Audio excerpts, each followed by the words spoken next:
remember Sahil Singh with me, who's been a chef in Delhi for 10 years and now he's come to Mumbai. So I thought that let's grill him and figure out what he's up to. So, so we've been trying to do some Asian food with our own twist, which we call creative Asian food, which by combining all cuisines from the various parts of the world, but keeping the flavors intact. My thing about Asian food is that Chinese food has been so popular in India and has been Chinese food, but why is Asian food so difficult to find in India?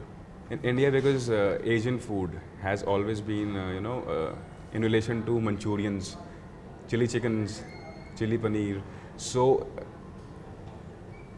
today also, 70% of India know Chinese food as Manchurian, fried rice, chili garlic noodle. Yeah. People who are well traveled, they understand the flavors. But see, even when it comes to people who are well traveled, like I've spent quite a bit of time eating primarily in Thailand, Malaysia and Singapore. Not been to Vietnam yet. But the freshness of flavors which you get over there, the contrast of textures, the subtlety of the sauces, one just doesn't get that here. I mean, in most places, like even if one goes for Asian, the sauces are very thick, it's very colorful, the contrast of textures are not there. Why is it so hard to get good Asian food in India? Then I think you should have food at Papaya now. because we try to keep all the flavors intact. The quality of the produce is impeccable, and we don't play around with the quality of food. You know, one of my things is that you have a lot of international restaurants in Mumbai, and I'm sure in Delhi also you see that, who are offering international cuisine, whether it's Asian, Spanish, whatever, but they are run by chefs like you who have not been to the country of origin. So how would you translate the flavors from Asia in your case without having gone there? See, first of all the five-star hotels, they have chefs, but then who call them expatriates. They come on contract basis. They teach people, and then they move out. So, in my career, I've been trained by many expatriates, many chefs who have traveled. You worked in Wasabi in Taj and Tian in ITC, yes, right? Yes. So that must have. So over there, you would have had an exposure. It's only about understanding the basic flavors. So how do you do your research? Having to know more about the food? Internet. We do a lot of reading. I have a very good collection of books. And what do you look for? Do you look for just the recipes or even the plating? And there is no recipe. It's only about understanding the flavor first of all, the texture, and the appearance. And now, after all those years, you can you show a chef this has to be made with these flavors, with these ingredients. He'll cook it the way you want it to have it. You want to eat it. So the thing is that when you're working with textures and flavors which you're not familiar with, getting them to the table would be tough, right? It is. First of all, you have to understand the clientele you are serving to. Like I say, if I would be cooking in Italy, the taste would be different of the food we make here. If it I think they're talking of food. I think there's getting some food for us. Oh, sushi! My problem with sushi is I'm very bad with chopsticks. Thanks. So how do I eat this without making an ass of myself in front of the camera? That's the fun.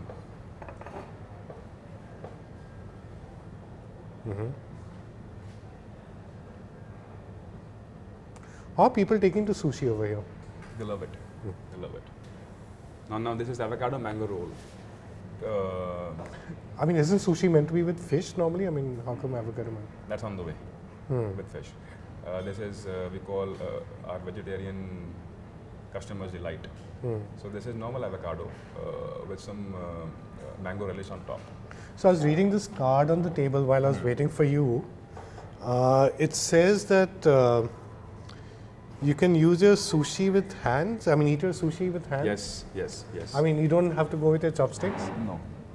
So it's like people in Calcutta, they have food.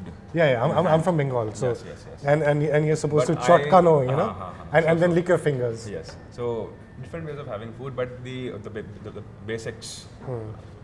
Okay, since people are not going to believe this, you are certifying that this is avocado and mango. Yeah. So never before short of me eating a vegetarian sushi.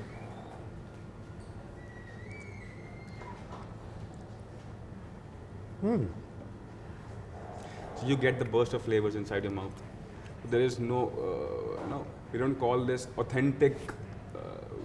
We call it more creative to play around with the flavors. And the rice has a nice bite to it. Yes, yes, You know, it's not one of those frozen sushis which you get in exactly. restaurants where the rice tends to be very quality of the tightly rice packed. and the vinegar we use is again of the bestest quality. So is the sushi made when people place their order, or When the place order. because some places they like do it from before and it's very No, no, frozen. no. Everything is made as per the order. Is this also vegetarian? This is made with crab sticks. Green This color, black colored Yes. sushi. Oh, is it Yes. like with squid ink or something? Yes, exactly. Oh We use wow. squid ink for this. Is squid ink used a lot in Asian food? Because in Italy and Spain, I've had a lot of squid ink based pastas. Yes. But this looks so pretty. Yeah. If I hadn't switched off my phone for the shoot, I would have liked to take a picture of this. But anyway, this is please go Instagram worthy. Yeah. Now this I'm eating very quickly. Like the vegetarian one took me a while to. So is squid ink used in Asian food? We use it. We use it.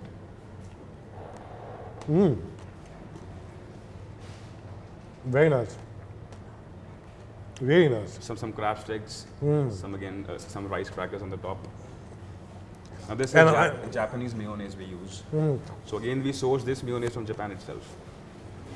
And this is crackle also. Crackle is a rice cracker. Bubu wale. Beautiful, beautiful. I'm obviously smiling more than when I had the vegetarian sushi, but that's me. So I've had laksas in Singapore, Penang, and which are pretty different from each other. So when I'd come here and see your laksa, would it be authentic? I mean, what's an authentic? Authentic laksa? again. Authenticity lies in This is so good. in the ingredients. You know, if laksa has to have mint, lemon juice, some lemongrass, galangal, garlic paste, ginger paste, some curry powder, some coconut milk. Now we moderate it according to the people we are serving to. I can't serve the same laksa in let's say China, because people don't eat that kind of spiciness. I mean, similarly, like say aloo posto, the Bengali dish. I mean, because my family is not really grown up in Calcutta, we don't use mustard oil, and sometimes I use turmeric, sometimes I don't. When I use turmeric, I've been trolled on Facebook and Twitter saying that how can you put turmeric in aloo posto? And then other people have come and told me we put holud or turmeric in aloo posto. See, food is first of all has been always been evolving based upon the ingredients that you get from that local area. Let's say in Bengal, people have so much of seafood because that is the produce that they get easily. The freshwater fish. Yes. Yeah. Some curry powder. So you interact with diners as well as being. No, yes, I do it. So what part of your job do you enjoy the most? As a Inside the chef? kitchen. Inside the Yeah, kitchen, huh? yeah. So that's why we don't see you out that much. So that's really been the beauty of this series. What I'm doing is I'm actually meeting professional chefs who actually cook. And I would always say there is no chef without a good team. I have a very good team working with me. So they all are very passionate again. They do their jobs very well. They know what I'm to sure do. your passion rubs off onto them. I don't know what I do, but they do the real. They are the real force behind me. So I'm nothing without. I'm handicapped. Yeah. Great. So that's what I really like about this professional chef series, that I'm meeting people who are in the kitchen working out the great dishes which we eat. And I want to take a lot of tips during this season because there's a lot which I think I can learn in the kitchen. So when I was talking with Sahil, one of the problems which I often have is how to get prawns right, because in restaurants they often tend to be like rubbery. At home I try not to make that, but you don't want it to be raw. So in the next segment you're going to get some tips from Sahil to me on how to get your prawns right.